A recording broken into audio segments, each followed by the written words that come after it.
पापा एक सवाल पूछूं? हमारे जीवन का सबसे बड़ा संघर्ष क्या है? जीवन भर अपने आप को मैनेज रखना। दुनिया घूमोगे ना, सब सीख जाओगे।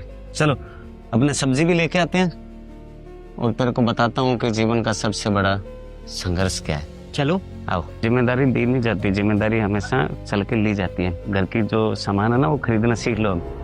राम राम भैया। राम राम भाई साहब, आओ जी। 1 किलो किन्नू दे दो। 1 किलो? हाँ ठीक है भाई साहब। 1 किलो गाजर दे दो। अंकल जी एक सवाल था। जी बोलिए। आप कितना कमाते हो? अरे ऐसे किसी की कमाई नहीं पूछते बेटा। इसमें कौन सी बुरी बात है भाई साहब कमाई पूछने की? ये बेटा कोई 3-1 हजार रुपए कमा लेता हूँ। पापा 3,000 रुपए दिन का कमाते हैं? इसका मतलब महीने का 90,000 रुपए। हाँ बेटा, 40 की उम्र के बाद है ना, आपकी डिग्री कोई महत्व नहीं रखती। ये महत्व रखता है कि आप कितना कमा रहे हो। बेटा ये सब्जी वाले भैया अगर डिग्री के चक्कर में रहते और नौकरी करते तो इनके बच्चों को भी नया जीवन जीरो से स्टार्ट करना पड़ता।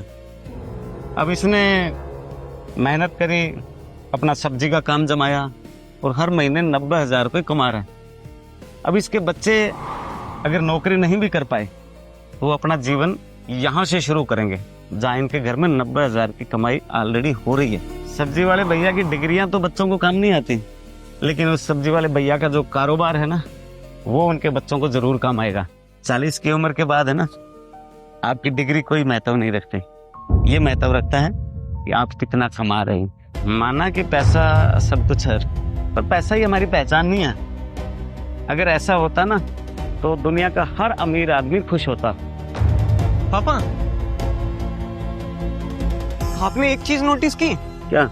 जो गाड़ी अभी निकली थी बाहर, उसे हमारे सिक्योरिटी गार्ड हमेशा सैल्यूट मारते थे, आज नहीं मारा। अब वो रिटायर हो गए बेटा। रिटायर हो गए तो सैल्यूट बंद? हाँ, जब तक आप किसी पद पे हैं, पोस्ट पे हैं, तब तक ही लोग सलाम करते हैं।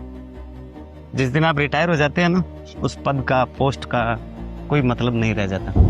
एक दिन आपके सिग्नेचर से पूरा शहर चलता है। वो जो सैल्यूट है वो उस पोस्ट को, उस पद को मारते थे, किसी इंसान को नहीं। जो सम्मान कुर्सी के साथ जुड़ा हो वो सम्मान नहीं होता, वो सिर्फ औपचारिकता होती है। इसलिए रिटायरमेंट के बाद आपकी सर्विस, आपकी नौकरी, आप किस पद पे थे, उसका कोई मतलब नहीं रह जाता। समझ गया पापा। पापा वो अंकल जी बैठे हैं ना, वो पहले कितने फेमस थे, स्मार्ट थे, लोग फोटो खिंचाते थे। आज बेचारे अकेले बैठे हैं, कोई पूछता ही नहीं। बेटा फेम और सुंदरता कभी स्थायी नहीं होती। चेहरा समय के साथ बदल जाता है, और जो चीज समय पे बदल जाए उस पर घमंड कैसा? बेटा चाहे कोई कितना ही सुंदर हो, स्मार्ट हो, 50 की उम्र के बाद उसकी सुंदरता का कोई महत्व नहीं रह जाता। बस इंसान की एक ही पहचान है बेटा, कि उसने जीवन में क्या कमाया है। नाम, पैसा, शोहरत। आपके पास कितना बड़ा घर है, उसका 70 साल की उम्र के बाद कोई महत्व नहीं होता है। उस उम्र में आदमी को सिर्फ सुकून चाहिए होता है। मैं समझ गया पापा। क्या समझा? कि 40 की उम्र के बाद डिग्री का कोई मतलब नहीं है, 50 की उम्र के बाद में सुंदरता का कोई मतलब नहीं है, 60 की उम्र के बाद आपका पोस्ट, आपके पद का कोई मतलब नहीं है, और 70-80 साल की उम्र के बाद बड़े घर का कोई मतलब नहीं है। जीवन के हर पड़ाव पे संघर्ष है और हमें हर चुनौतियों का डट के सामना करना चाहिए।